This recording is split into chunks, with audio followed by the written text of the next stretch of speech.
नमस्कार दोस्तों, मैं आपका दोस्त जॉय एक बार फिर हाजिर हूं। आज मैं आप सभी को सुनाने वाला हूं एक रहस्यमयी बच्चे के भूत की कहानी। कहानी छोटी है, लेकिन इसके पीछे छुपा राज बहुत गहरा है। तो दिल थाम कर बैठिए, क्योंकि आज की कहानी आपको आखिर तक बांधे रखेगी। शहर की भीड़ और शोर से परेशान शर्मा परिवार ने आखिर फैसला कर लिया। अब उन्हें शांति चाहिए। राघव शर्मा, उनकी पत्नी अनीता, 12 साल का बेटा अर्जुन और 9 साल की चंचल बेटी मीरा। शहर से थोड़ा दूर एक पुराना बंगला उन्हें बहुत सस्ते दाम में मिल गया। घर बड़ा था, खुला था, लेकिन अजीब तरह से शांत। जब वे पहली बार लोहे का गेट खोलकर अंदर आए, गेट अपने आप क्रीक की आवाज के साथ हिल गया।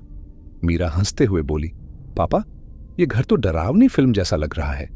सब हल्का सा मुस्कुरा दिए, लेकिन सामने खड़े दो पड़ोसी चुपचाप उन्हें देख रहे थे।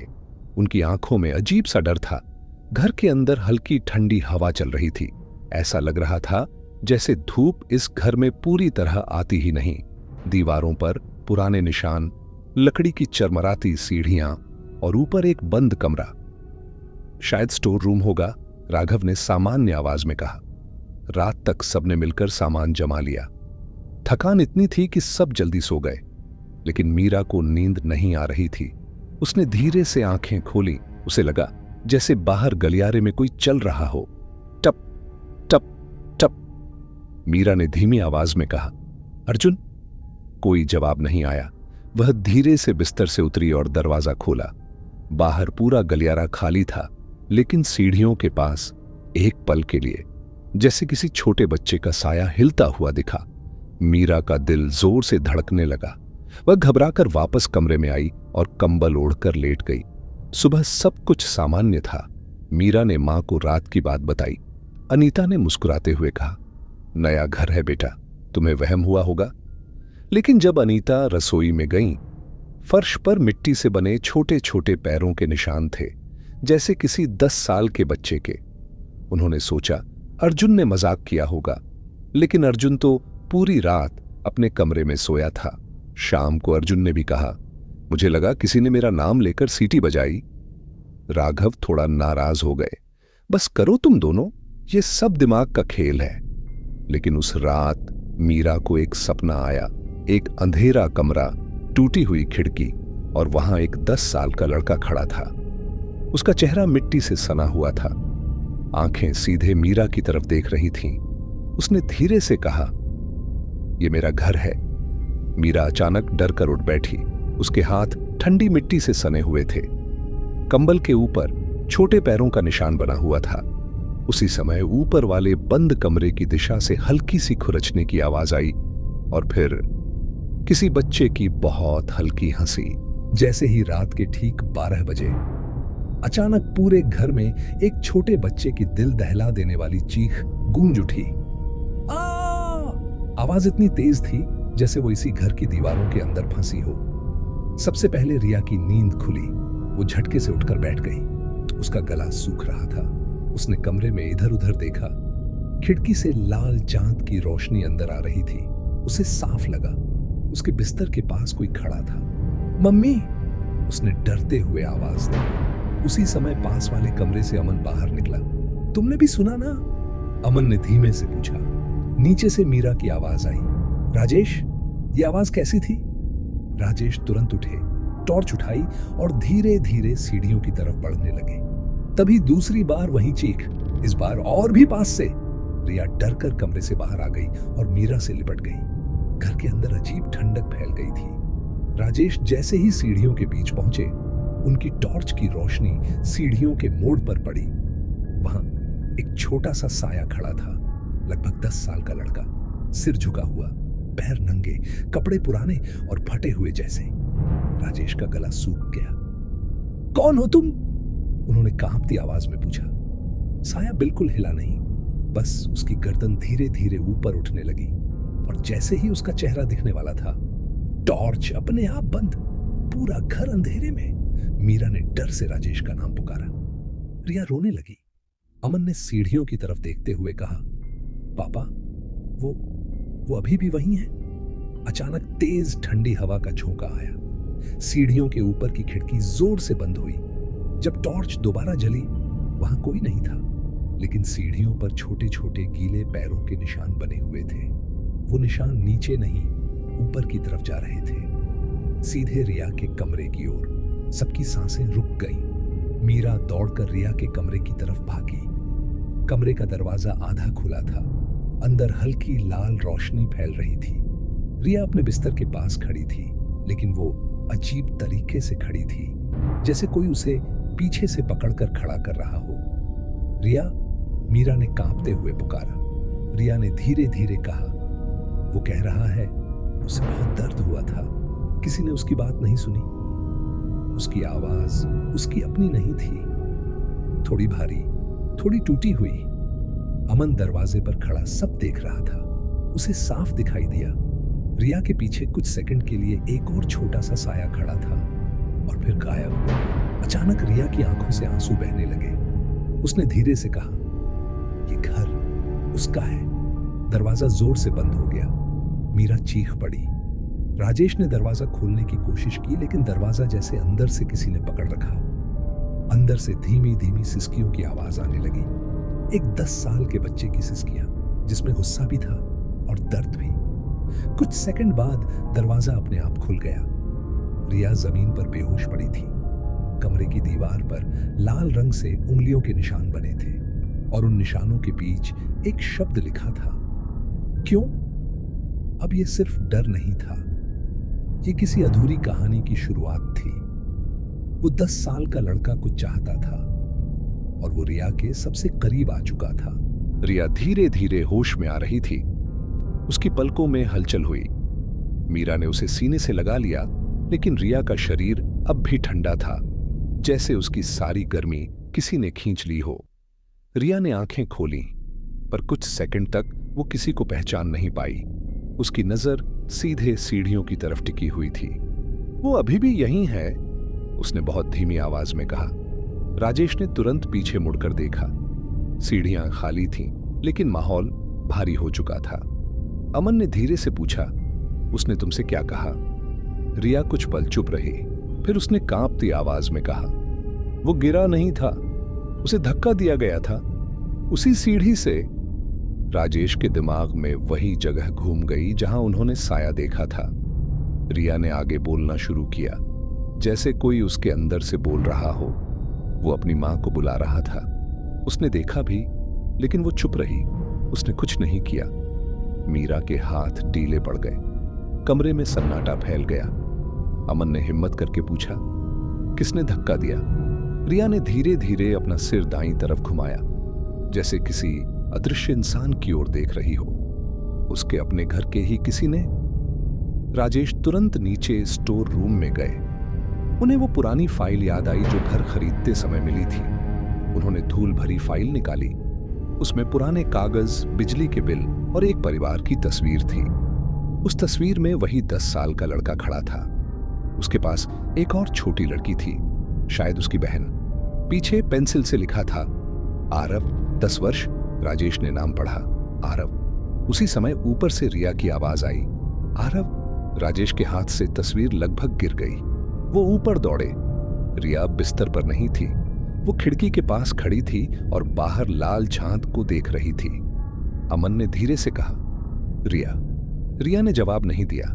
कुछ सेकंड बाद उसने कहा, आरव अपनी बहन से बहुत प्यार करता था, लेकिन उस रात झगड़ा हुआ था। मीरा रोने लगी। रिया, ये सब तुम्हें कैसे पता? रिया की आंखों से आंसू बह रहे थे, लेकिन उसकी आवाज बदल चुकी थी। उसने अपनी मां से कहा था कि सच बता दो, लेकिन उसकी मां ने सबको चुप रहने को कहा। राजेश समझ गए कि मौत के पीछे कोई राज छिपा है। रिया अचानक पलटी और सीधे राजेश की आंखों में देखने लगी। अगर सच बाहर नहीं आया तो वो यहां से नहीं जाएगा। घर की खिड़कियां अचानक हिलने लगी। हवा तेज हो गई। सीढ़ियों के ऊपर कुछ सेकंड के लिए एक परछाई दिखाई दी। अमन ने साफ देखा। इस बार वो गुस्से में नहीं था, उसके चेहरे पर दर्द था। रिया धीरे धीरे फर्श पर बैठ गई। उसने अपना सिर पकड़ लिया। उसे दर्द हुआ था, बहुत ज्यादा, और किसी ने उसकी मदद नहीं की।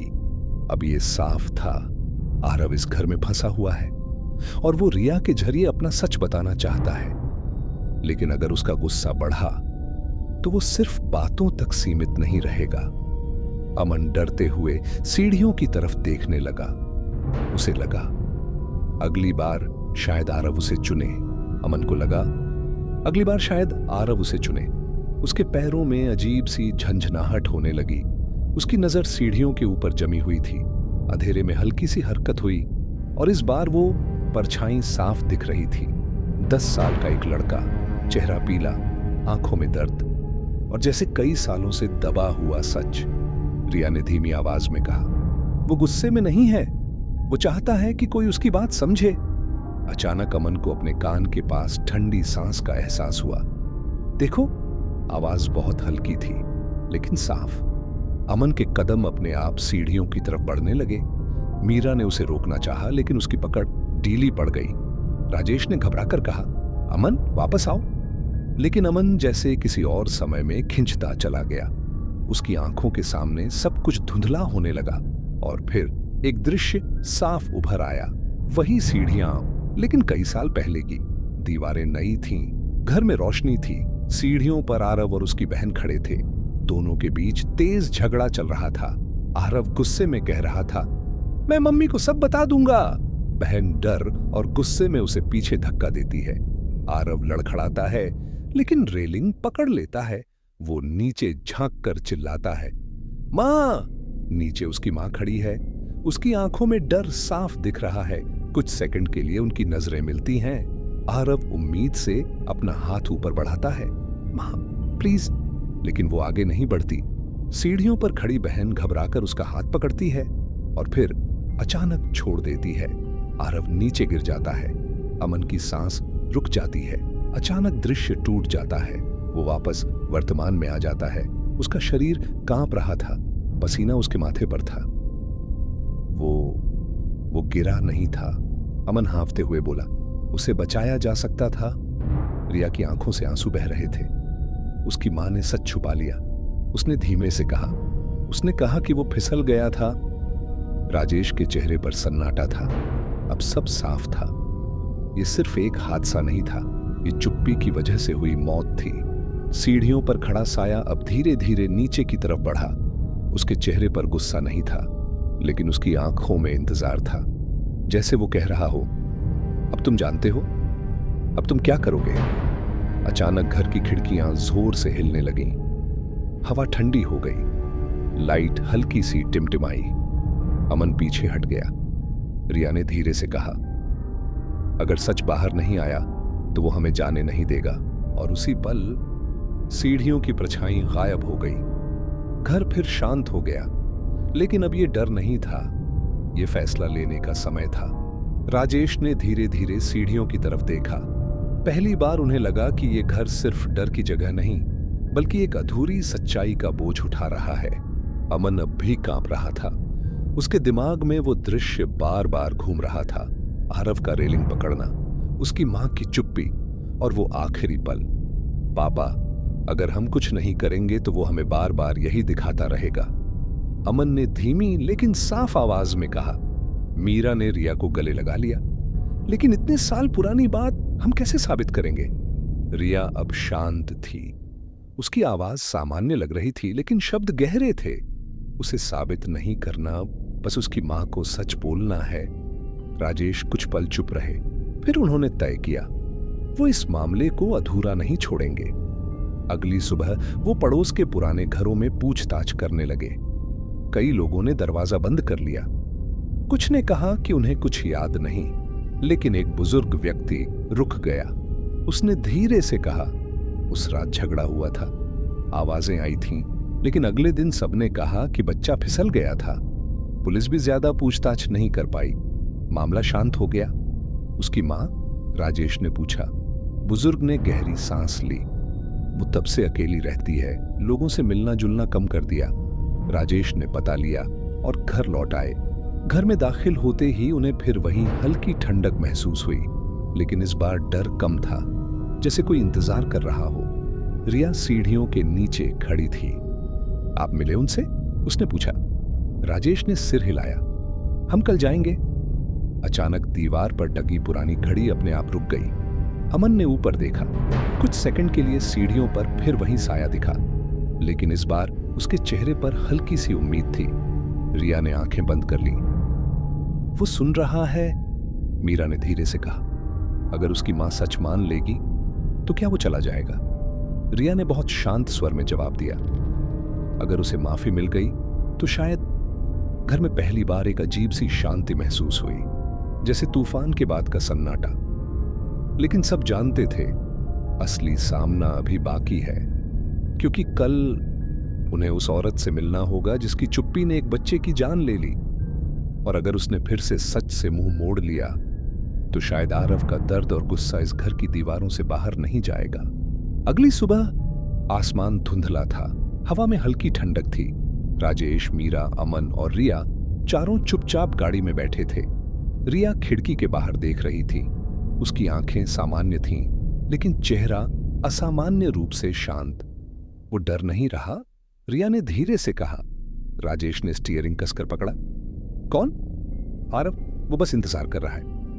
कुछ देर बाद गाड़ी एक पुराने जर्जर घर के सामने रुकी। दरवाजे पर जंग लगा हुआ नेम प्लेट था। राजेश ने दरवाजा खटखटाया। अंदर से धीमे कदमों की आहट आई। दरवाजा खुला। एक अधेड़ उम्र की महिला सामने खड़ी थी। चेहरा थका हुआ, आंखों के नीचे गहरे साए। जी? उसने धीमी आवाज में पूछा। राजेश ने हिचकिचाते हुए कहा, हमें आपसे आरव के बारे में बात करनी है। महिला के चेहरे का रंग पल भर में उड़ गया। उसने तुरंत दरवाजा आधा बंद करना चाहा। मुझे कुछ याद नहीं, जो हुआ हादसा था। रिया अचानक आगे बढ़ी। उसकी आवाज बदल गई, गहरी लेकिन शांत। हादसा नहीं था। महिला जम गई। कमरे की हवा अचानक ठंडी हो गई। घड़ी की टिक टिक तेज सुनाई देने लगी। आप जानती हैं उस रात क्या हुआ था? रिया ने कहा। महिला की आंखों में आंसू भर आए। नहीं, वो फिसल गया था। अचानक दीवार पर टंगी एक पुरानी फोटो गिर गई। फोटो में छोटा आरव अपनी मां के साथ मुस्कुरा रहा था। महिला कांपने लगी। रिया की आंखों में हल्की नमी आ गई। आपने उसे रोका नहीं, आपने उसे धक्का नहीं दिया, लेकिन आपने उसे बचाया भी नहीं। कमरे में सन्नाटा। महिला जमीन पर बैठ गई। उस रात वो सीढ़ियों पर बैठा रो रहा था। मैंने गुस्से में उसे चिल्लाकर ऊपर भेज दिया। मैं पीछे नहीं गई, मैं नहीं देख पाई जब तक बहुत देर नहीं हो गई। उसकी आवाज टूट गई। मैं डर गई थी, लोगों से, सवालों से, इसलिए मैंने चुप्पी चुन ली। रिया की सांस गहरी हो गई। घर की लाइट एक पल के लिए झपकी, फिर हवा सामान्य होने लगी। रिया ने धीरे से कहा, वो बस चाहता था आप मान लें कि उसे आपकी जरूरत थी। महिला फूट फूट कर रो पड़ी। मुझे माफ कर दो आरव। उसी पल कमरे में एक हल्की गर्माहट फैल गई, जैसे कोई बोझ उतर गया हो। रिया धीरे से पीछे हट गई। उसकी आंखें फिर सामान्य हो गईं। वो चला गया, उसने फुसफुसाया। राजेश ने पहली बार राहत की सांस ली। लेकिन कहानी यहीं खत्म नहीं हुई, क्योंकि अब सवाल था, क्या सच सबके सामने आएगा, या ये सच सिर्फ इस कमरे तक सीमित रहेगा? कमरे में गहरा सन्नाटा था। घड़ी की टिक टिक अब साफ सुनाई दे रही थी। आरव की मां की सिसकियां धीरे धीरे थम रही थीं, लेकिन उसके चेहरे पर सालों का बोझ साफ दिख रहा था। राजेश ने गंभीर आवाज में कहा, सच से भागकर कोई आगे नहीं बढ़ पाता। अगर आज आपने हिम्मत की है तो इसे अधूरा मत छोड़िए। महिला ने कांपते हाथों से जमीन का सहारा लेकर खुद को उठाया। उसकी आंखों में डर कम था, पछतावा ज्यादा। मैंने उसे जानबूझकर नहीं छोड़ा था, लेकिन उस रात मेरा गुस्सा, मेरी थकान, मेरे शब्द सब भारी पड़ गए। वो सीढ़ियों पर बैठा रो रहा था और मैं अपने कमरे में दरवाजा बंद करके बैठी रही। उसकी आवाज टूट गई। मैं मां थी, मुझे जाना चाहिए था, मुझे उसे गले लगाना चाहिए था। रिया चुपचाप उसे देख रही थी। उसकी आंखें सामान्य थीं, लेकिन चेहरा बेहद शांत। वो बस ये चाहता था कि आप मान लें कि उसे आपकी जरूरत थी। रिया ने धीमे स्वर में कहा। महिला ने सिर झुका लिया। मैं सच बोलूंगी, चाहे लोग कुछ भी कहें। कुछ दिन बाद एक पुरानी केस फाइल फिर से खुली। पुलिस स्टेशन में दर्ज बयान बदला गया, मोहल्ले में फुसफुसाहट हुई, लेकिन इस बार चुप्पी नहीं थी। लोगों ने सवाल किए, कुछ ने सहानुभूति दिखाई, कुछ ने आलोचना की, लेकिन इस बार झूठ नहीं था। कानूनी तौर पर यह लापरवाही थी, सजा बड़ी नहीं थी, पर स्वीकारोक्ति बड़ी थी। आरव की मां ने हर सवाल का सामना किया, हर नजर झेली, हर टिप्पणी सुनी, क्योंकि अब वह भाग नहीं रही थी। उधर राजेश का परिवार अपने घर लौट आया। घर वैसा ही था, वही दीवारें, वही सीढ़ियां, वही कोना जहां से सब शुरू हुआ था। लेकिन अब वहां डर नहीं था। मीरा ने पहली बार राहत की सांस ली। अमन बिना झिझक सीढ़ियां 2-2 कदम में चढ़ गया। रिया कई दिनों बाद गहरी, सुकून भरी नींद सोई। उस रात कोई आहट नहीं हुई, कोई फुसफुसाहट नहीं, कोई साया नहीं। अगली शाम सूरज ढलते समय रिया सीढ़ियों के पास खड़ी थी। खिड़की से सुनहरी रोशनी अंदर आ रही थी। राजेश ने पूछा, सब ठीक है ना? रिया ने हल्की मुस्कान के साथ कहा, हाँ, अब यहां कोई इंतजार नहीं कर रहा। उसी पल एक हल्की हवा चली। दीवार पर लगी आरव की तस्वीर, जो उस दिन टेढ़ी हो गई थी, अब पूरी तरह सीधी थी, बिना हिले, बिना गिरे, जैसे सब कुछ अपनी जगह पर आ गया हो। कभी कभी डर किसी घर में नहीं होता, वो छिपा होता है अधूरी बातों में, अधूरी माफियों में, अधूरे सच में। और जब सच सामने आ जाता है तो सिर्फ एक आत्मा नहीं, जिंदा लोग भी आजाद हो जाते हैं। राजेश ने आखिरी बार सीढ़ियों की तरफ देखा। अब वहां सिर्फ रोशनी थी, और इस बार सीढ़ियां उस सच में सिर्फ सीढ़ियां थीं। अगर आपको ऐसी और भी हॉरर और मिस्टीरियस कहानियां सुनना पसंद है तो चैनल को सब्सक्राइब जरूर करें। वीडियो पसंद आई हो तो लाइक करें और कमेंट करके बताइए कि आप ये वीडियो कहां से देख रहे हैं। आज के लिए बस इतना ही। फिर मिलेंगे आपसे एक और नई और हॉरर मिस्टीरियस कहानी के साथ अगले वीडियो में। अपना ख्याल रखिए, सुरक्षित रहिए, क्योंकि अगली कहानी और ज्यादा हॉरर और मिस्टीरियस होने वाली है।